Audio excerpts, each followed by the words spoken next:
Welcome to 9 Bob Note with Paul Isles-Rush and Ken Moss.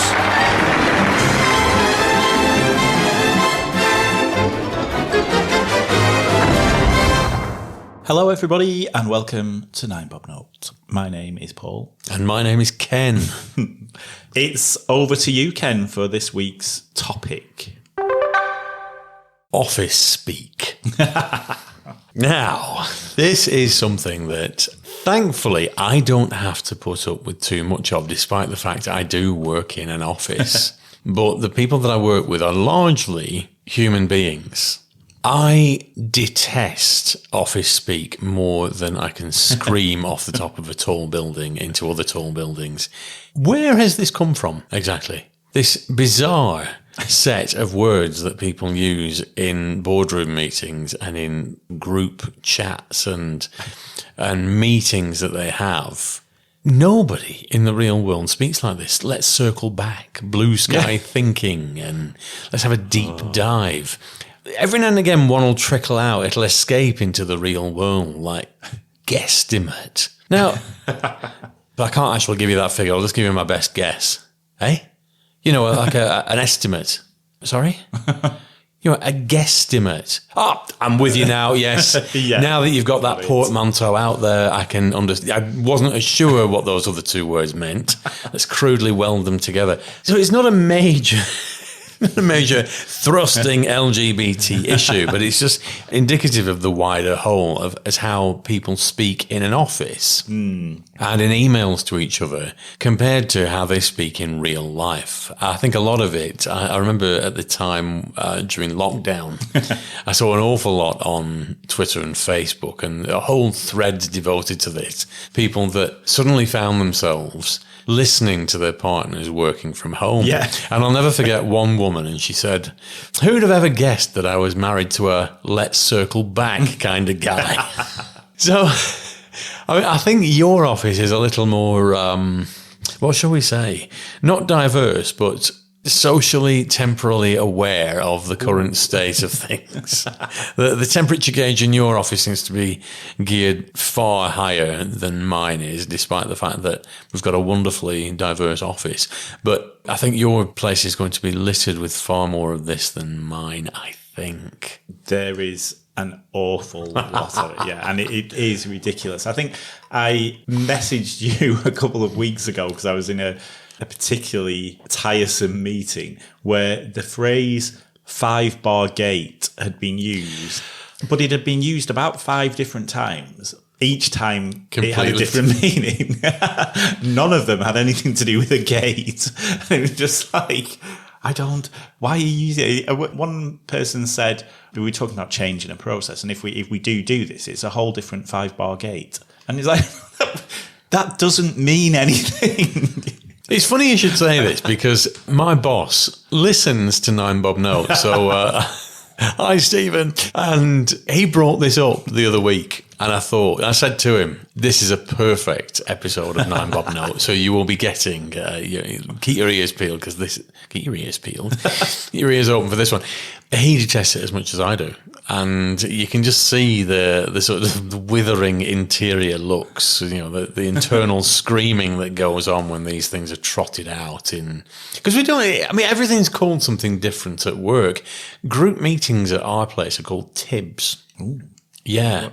And sort of one-to-ones are called PIDs. I don't know what these. No idea what they stand for. Personal interaction development. That'll do. Yeah. Team information briefing, perhaps. Nobody has a clue. It's just accepted that that's what they're called. Yes. Now, give me some horrific examples of some of the crap that you fit your place. I think 5-bar gate might actually be the one that my boss mentioned, because I know that it was just withering that day that everybody was suddenly, because it's like any buzzword that gets bandied around in an office. That's the latest thing. We'll use this all the time. Yeah, the one that you did mention before, which I have a particular bugbear about, is deep dive. Let's have a deep dive into this.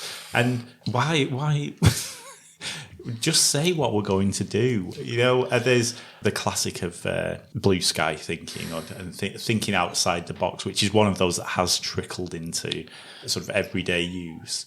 One that I absolutely hate it's not really one that is necessarily business speak as such. Going forward, this is, surely that has to be accompanied by a hand gesture. yeah, of course.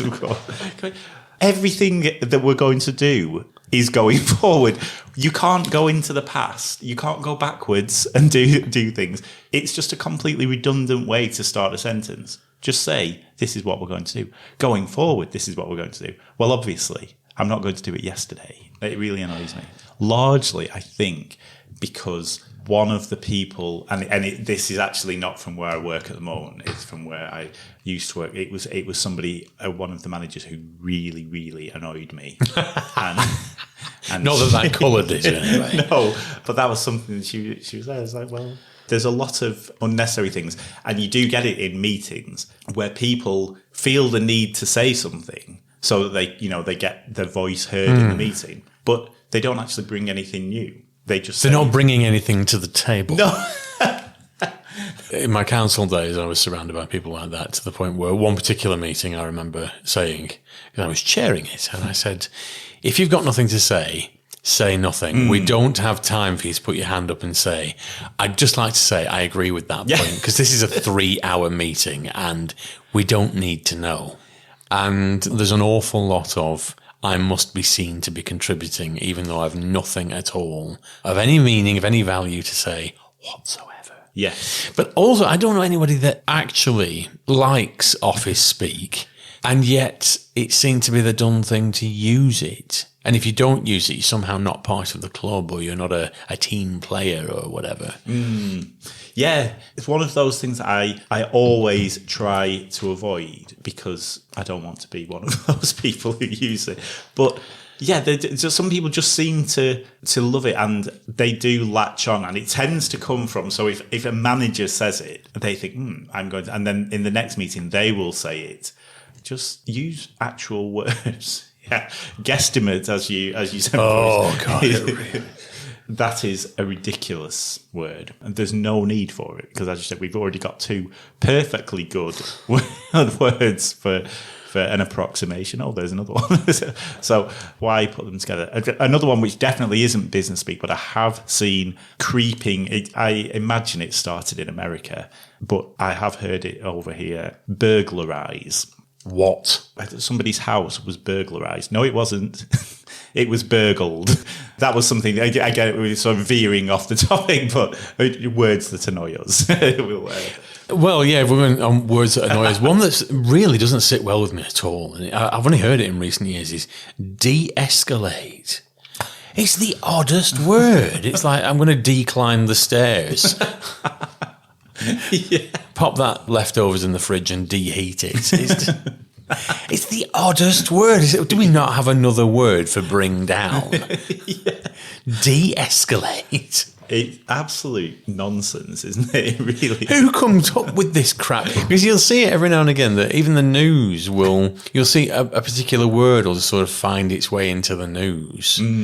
And they'll start using it. And I can't think of any examples off the top of my head, but you think you're just using that to sound cool. Yeah. There was actually one on the news. I can't think of it now, but I've got a feeling that Clive Myrie started it on the... cancelled. I don't know why he's been cancelled, but I've seen a news report this week that he's been cancelled from the news for saying something. Oh, he did, yeah, because he presented Have I Got News for You, didn't he? That was it, He yeah. made some comments about Boris Johnson. About Bozza, yes. He's been knocked off the News at 10 rota as a bit of punishment. Why? I mean, if he'd have gone on Have I Got News for You and not said something about Boris Johnson, then he would have been accused of being part of the BBC bias. So it's a lose-lose situation. But he'll be back before long. Well, will he? That's the big question, yes. So, yeah, it's not a very thorny theme this week. But it's just one of those things that's cropped up recently, and I thought, you work in an office, you're an old lag at this. I wonder how many irritating buzzwords you've heard over the years that you're just inwardly cringing every time you hear. There are plenty. I'm going to start writing them down. and then I'll bring them back on a future episode. Let's circle back. Yeah, we'll circle back to this topic. And we'll revisit this at a future juncture. Thank you very much, everyone. It's time to rate this in feather boas. Oh, God almighty, how do I rate this? Well, it's not the most important topic in the world, so it's going to have to be given a 1. It's just deeply irritating. If you are one of these people that uses buzzwords and office speak, don't do it, because everyone that hears you say it thinks you're a twat. Nobody's impressed by it, even your boss. Just let it go. It's not a hugely important issue, but it is. It does. No, I know, of course, now that we've spoken about it, it will be there at the forefront of my mind in every meeting that I'm in from now on. So I might have to find a way to de-escalate it. God. I'm going to give it a 2, just for the level of annoyance that it causes. I'll try and round us off with something slightly less irritating. It's Screening Queens. Hey.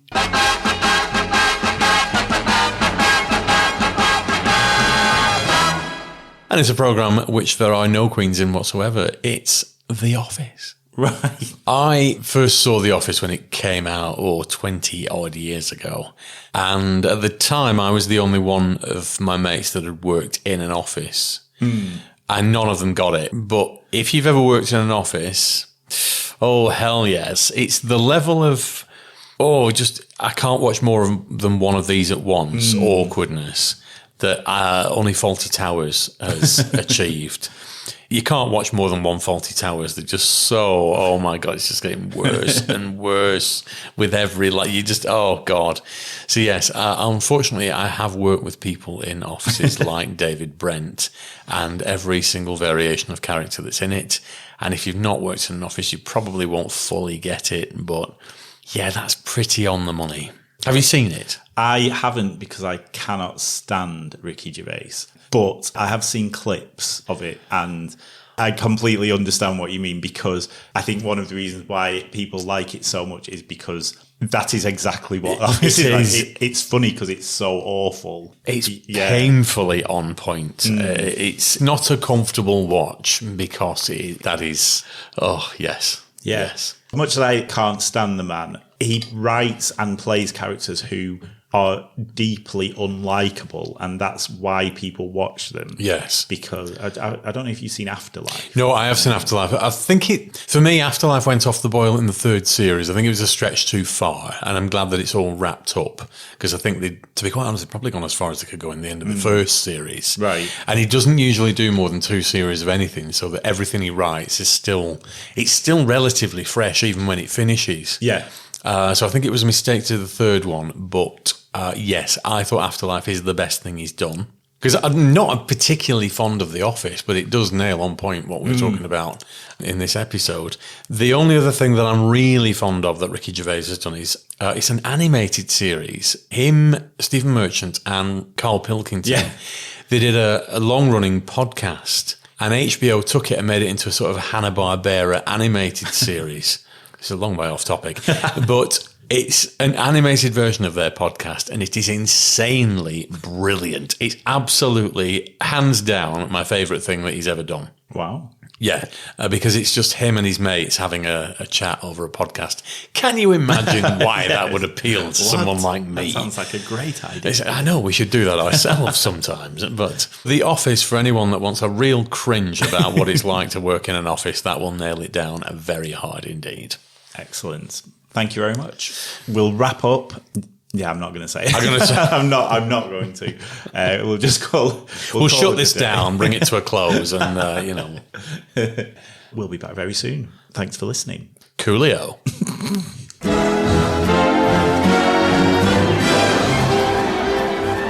Nine Bob Note featured Paul Isles Rush and Ken Moss. Title music was by Mark Scheiman, and the program was produced by Maverick Productions.